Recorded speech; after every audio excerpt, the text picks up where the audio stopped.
kan godt være, at I ikke vil kommentere på det. Hej så, det er Rav. Velkommen til første episode af Islamisering af Danmark. Vi står her foran Christiansborg, og vi kan se, at det er fyldt med dejlige terroristflag og caféer. Det er simpelthen bare sådan et dejligt berigende syn. Og selvfølgelig har vi også det dejlige mix af transideologien og LGBT sammen med islamisterne, som aktivt prøver at udrydde dem. Det er jo bare perfekt. Propagandauddeling. Undskyld, hvad står der på den? Noget med vores kamp? Noget spændende? Ah, okay.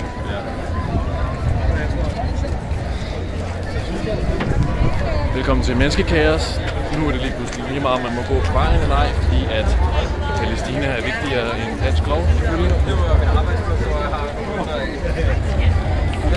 Ja, og selvfølgelig har de lavet en dejlig trafikprop. Det elsker vi at se. Og hvad står der der? Gaza, Mette Frederiksen, kynisk, kyonsk, resultatet, civilisationstab. Og ja, det klassiske blodige israelslag. Ej, de begynder at sælge det næsten, så meget det bliver brugt.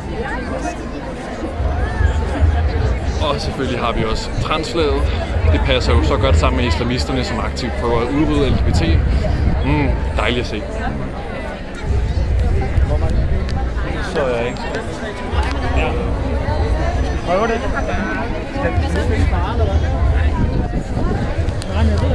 Går jeg med menneskehyrden over i det farlige overtaget til nu. Jeg har meget ondt af denne mand, som skal fanges midt i trafikken.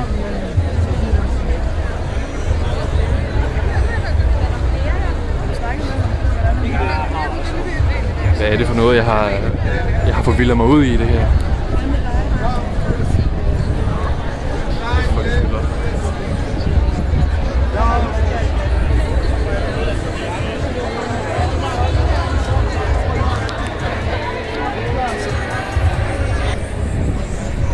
Selvfølgelig har vi også lige socialancen til de psykisk syge. Dem er der sikkert mange af i den her crowd. Og der har vi LGBT-flagene. Wow.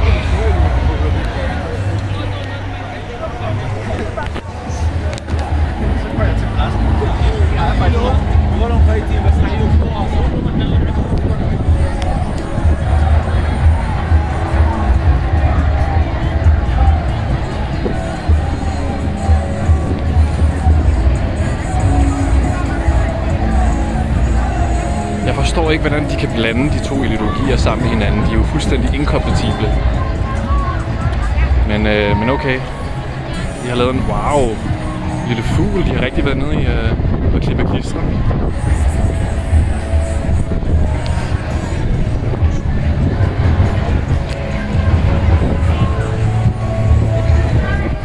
Hej, må jeg spørge dig et spørgsmål til min YouTube-kanal?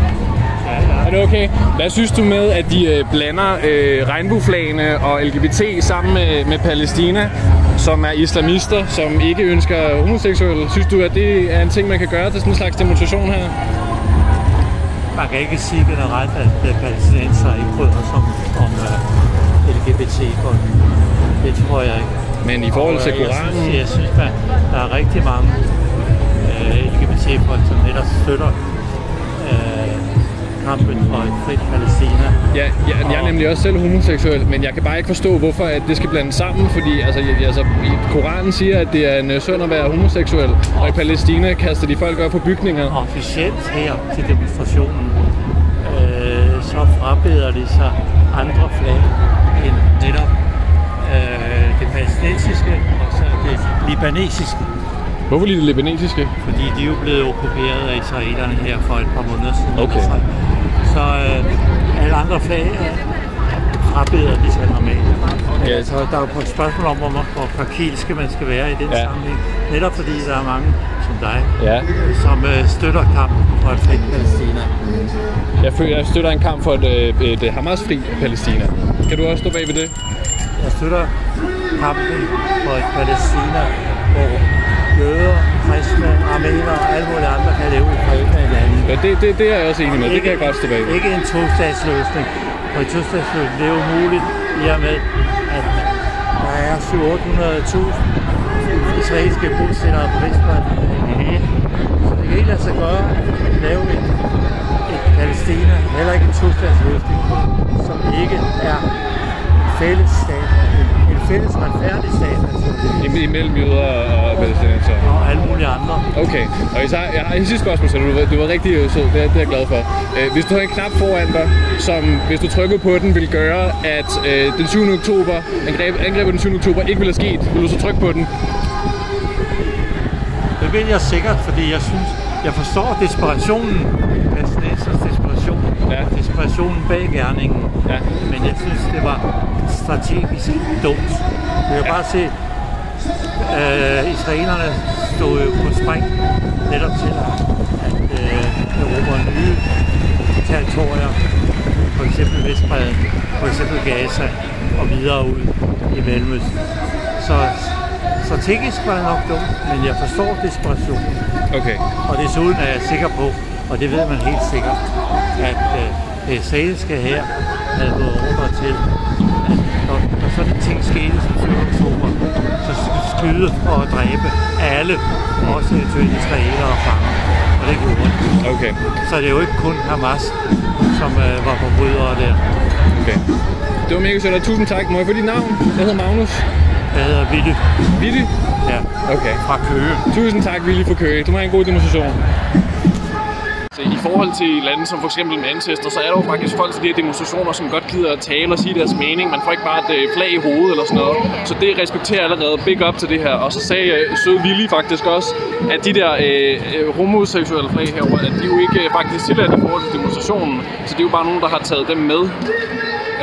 Jeg ved ikke, hvad islamisterne synes om det, men han påstod åbenbart, at ikke alle islamister hader homoseksuelle, hvilket jeg har lidt svært ved at fortro, ikke?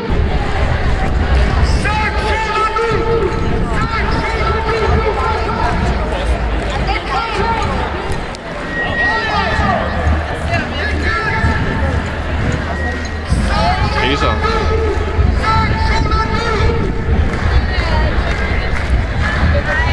Der er selvfølgelig også folk, der har børn nu. De her tror jeg er begyndt at være rigtig populære i Danmark.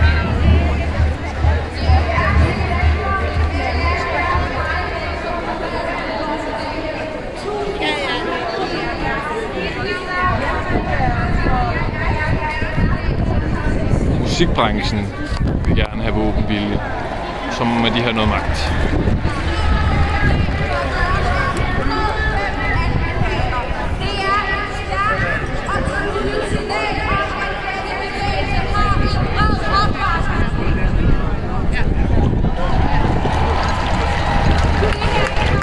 Sikke et banner her. De dræber, slagter og så kriger os væk. Det er flot banner, du har. Hold kæft, så må du bruge lang tid på. Og døde babyer, det er da dejligt at se i gaden. Okay, så. Sådan kan man jo også gøre det.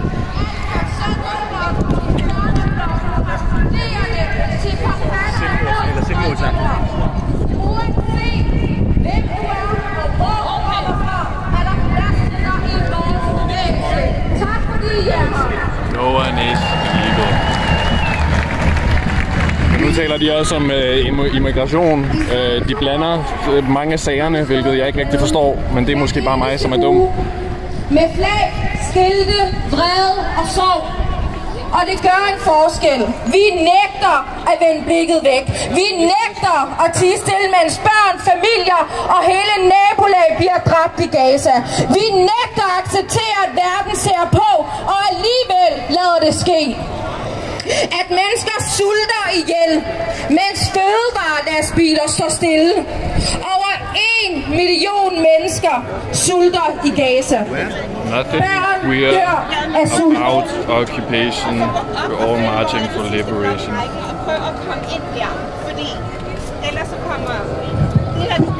Det er et klart brud på folkeretten. Det vi gør, og det I gør, det gør en forskel, og det betyder noget.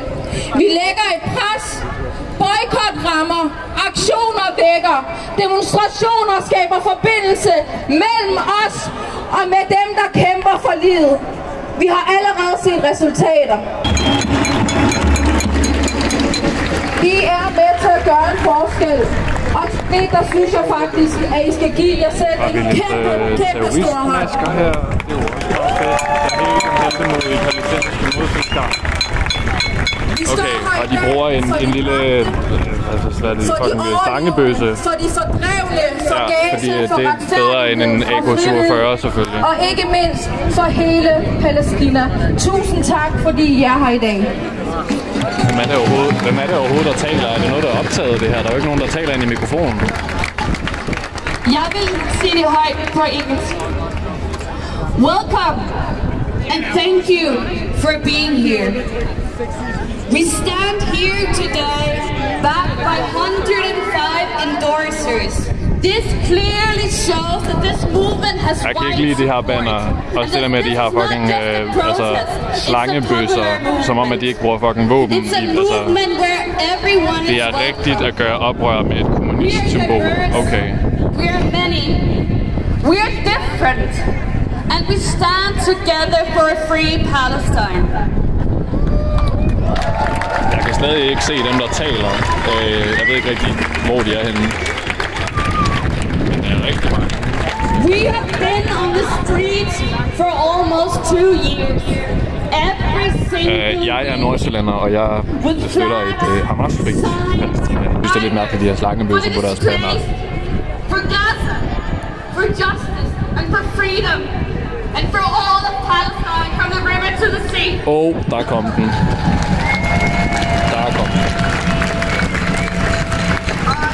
Så hvor skal jøderne gå hen? Det har de for det meste ikke svar på.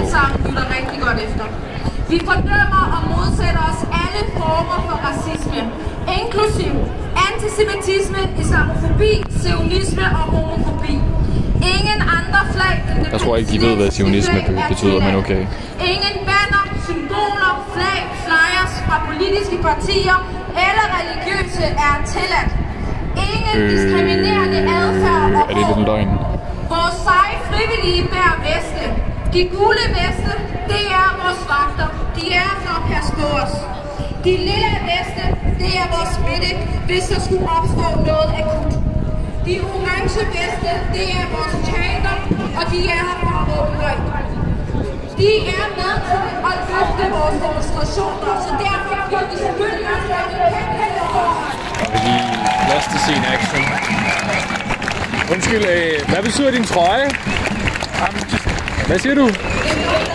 Hvad betyder din trøje, spørger jeg. Hvorfor står der plasticine på den? Så du har filmet? Ja. Vi informerer om. Men jeg står og filmer i offentligheden, må man godt filme. Det er helt fint, det er bare aggressivt at komme bare. Jeg filmer. Jeg synes bare heller ikke, at det er særlig fedt, at det er jo Palestine Action meget tydeligt, han refererer til.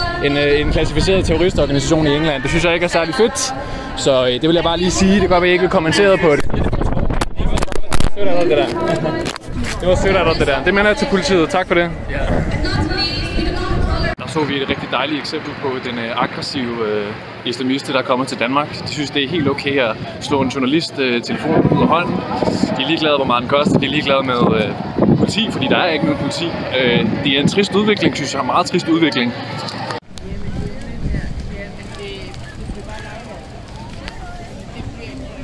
Og nu har jeg lige snakket med de meget søde politimænd, og de oplyser mig, at det er over deres betalingsramme at tage anmeldelser for overfald. Så det, de har skabt her, det er basically bare en stor lovløs zone, hvor man bare kan slå hånden ud på journalister. Gør hvad man vil, basically, og man kan bare komme afsted med det. Det er jo et dejligt sted, vi er endt her i Danmark, ikke? Dejligt at se, at politiet er der, men de burde være inde i mængden. Der er blodet i Israelmand igen.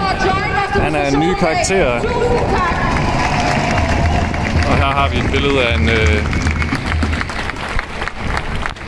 journalist her. Free Palestine! Fra Hamas! Fra Hamas!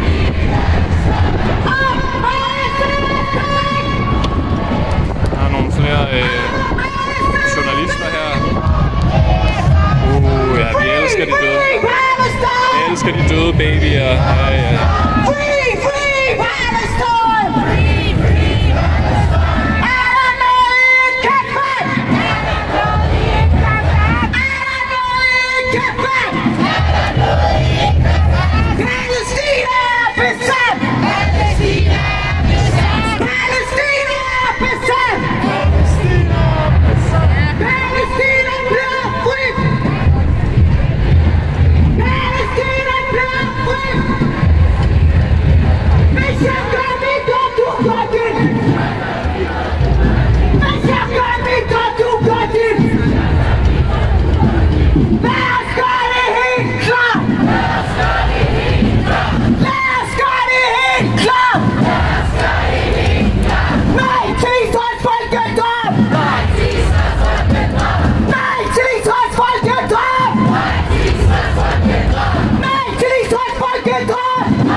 Pride in Genocide, Queers Against Occupation.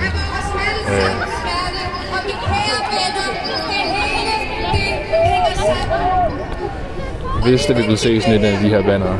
For selvom